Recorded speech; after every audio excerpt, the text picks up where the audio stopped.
It seems it has reached community consensus that Junkrat is an outrageous hero in Overwatch 2.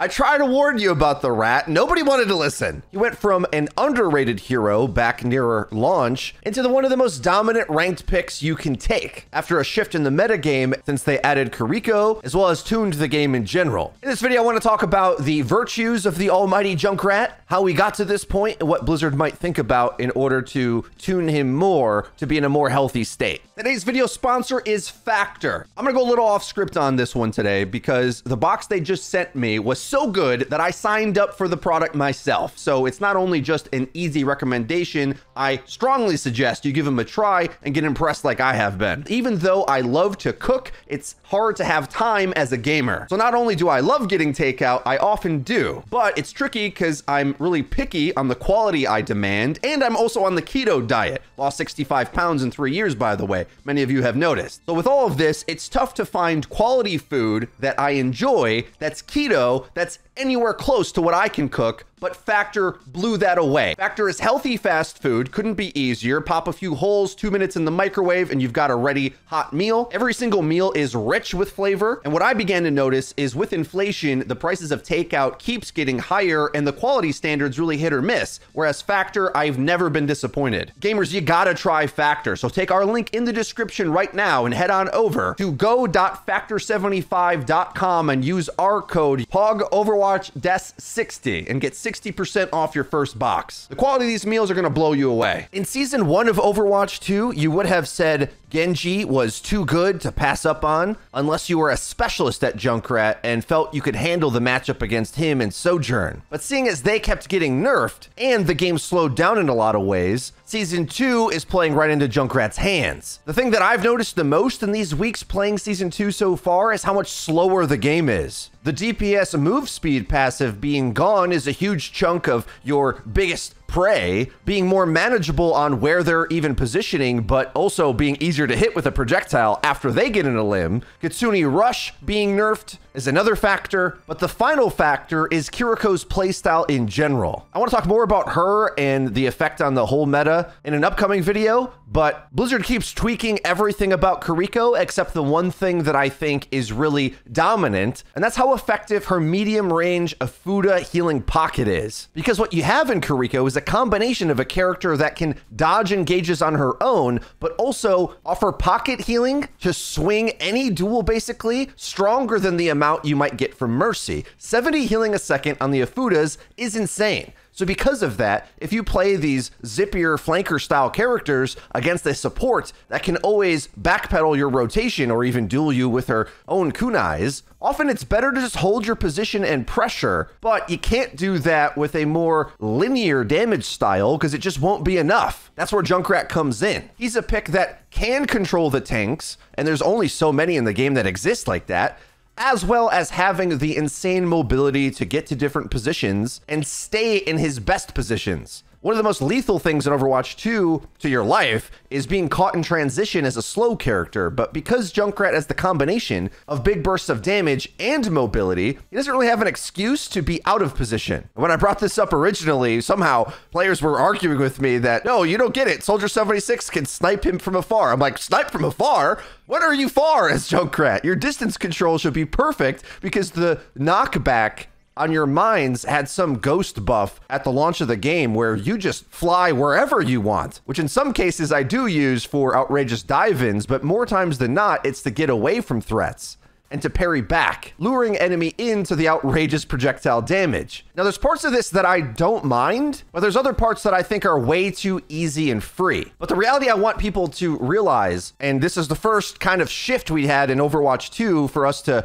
remember this is how it always works, but it's kind of hard to see through the cracks of the thing that's going to present itself unless you're thinking ahead, which is why I'm always talking about proactive balancing, right? Because it wasn't a mystery for me to be like, man, Junkrat's underrated, and then we shift around the meta a bit to be slower, more controlled, more deliberate, harder to flank, and as you do that, the things that have a more patient controlling playstyle are going to see better value. This new patch has been very interesting, and I am working on finalizing my thoughts on the entire meta, but I think the balance state has moved so much it's really hard for me to get a grip on what the community will learn about the patch and how to play it properly. There's noob trap strategies at every level of play, even the highest, where sometimes the shortcut to easiest rank success isn't more efficient than some team play combos that, let's say, the Overwatch League might find out, then it trickles into ranked. But because we don't have really high level competition to watch, and this patch is kind of complicated, where Doom's going up, then going down, and Ramatra's going up, but is he still any good? I'm hearing word that some high level players think Ramatra's amazing. At the moment, I think Ramatra is a trap pick. I'm going to say I don't think you should play him in ranked at all. In GM, maybe they might be able to get him to work, but the other tanks are so hilariously easy to get value on that even if the potential of Ramatra is really high, the required playstyle of your whole team needs to be on point, whereas a lot of other tanks are more forgiving and fit in the ranked context better. And Junkrat's kind of a key point in that, and so are any engaged tank really, where on one hand, you're gonna see a lot of Reddit clips of Ramatra's never dying, staying in the fight forever and progressing forward. But since Junkrat can double mine away from him or completely nuke his massive hitbox, there are things in the game that aren't so hard that I think do eliminate Ramatra. It's only if you opt into some of his plays that they look really strong. And the amount of plays that I see around Ramatra, either playing against him or with him, that I think are just mistakes for the whole team are so rampant that I think anyone who's like absolutely certain about what the top meta is right now is on some pretty shaky ground. In the mix-up, as the game slowed down, the damage category is incredibly well-rounded as far as I'm concerned for like the average level of play. And because there's enough relevant matchups in the game, and there's so many heroes now, they're gonna kind of force Ramatra to be strong. One good thing about it, I feel, is unlike Orisa and Zarya, Ramatra doesn't have his big sustained tankiness while also doing insane damage. His damage is actually bad, which is partially why I think he's not that threatening of a ranked tank. He's more like a good teammate, play your position, cooperate tank, which probably isn't what you need to carry your ranked game. But the more relevant that is, the more relevant a lot of like big damage numbers can be in the game, because otherwise the game pretty quickly comes down to flanks and headshots, right? So to that degree, as a projectile player, I love how good Junkrat is, because you can zone and control and contribute so much, but I think the kills are way too easy, man.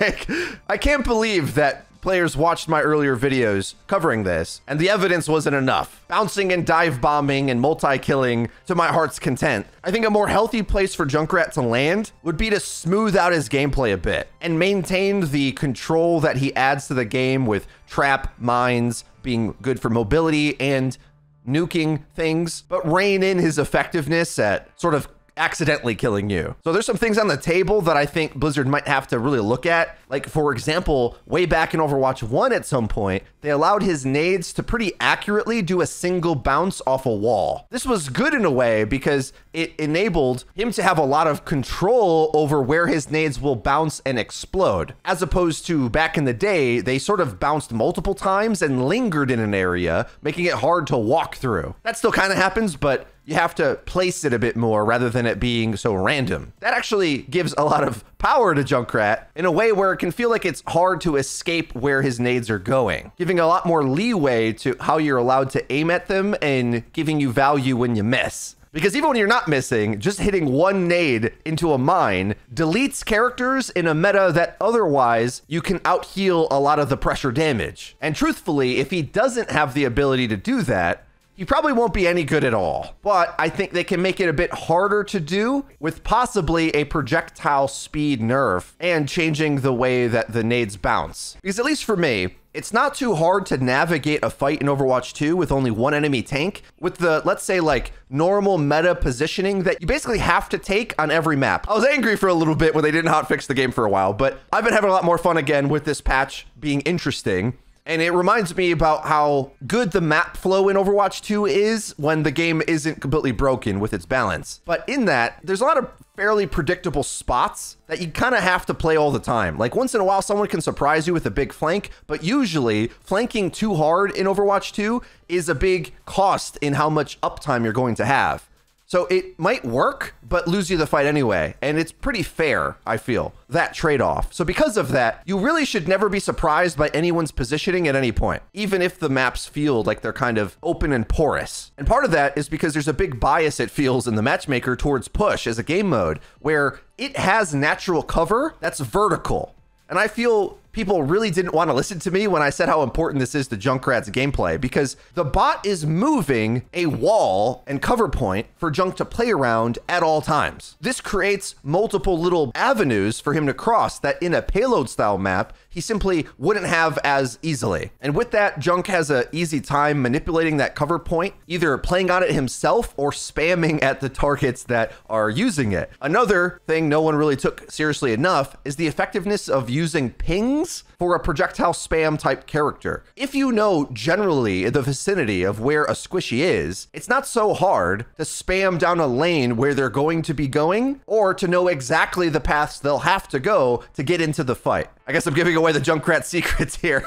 Earn your free SR just like aiming generally in the right direction a lot of the time. I gotta be honest, I don't want to lose the SR I can gain from grinding on this patch with Junkrat, and I plan to do it before he does get nerfed. But with the combination of aggressive range spam, that's pretty hard to punish because the characters that quote punish it aren't that great. Like we might be in a different state if Zarya, Sigma, and D.Va were considered the top tanks. But because players are either experimenting with Ramattra, which hopefully they cease that in your ranked games when he comes out, or are playing no protection tank like Roadhog or Doomfist, which if you guys watch my How to Counter Doomfist guide, I feel like Junk plays well against him, but also funnily enough, with him. Because of how fast his mines move and how outrageous his movement is, he can keep up with the Doom's outrageous movement and combo in with a reliable burst of damage towards where the enemy's fighting. And especially with how much space Doom makes, and often how aggressive he plays, so he's deep in there, Junk's one of my favorite characters to play alongside him. And personally anyway, I like diving being a strong aspect of Junkrat's kit. It's just that the combination of all these things is probably way overtuned. Another nerf they might consider is increasing the cooldown time of his mines. I think having 3 of them is way too fun. I don't want that to go away because you can place 1, charge up 2, and double mine jump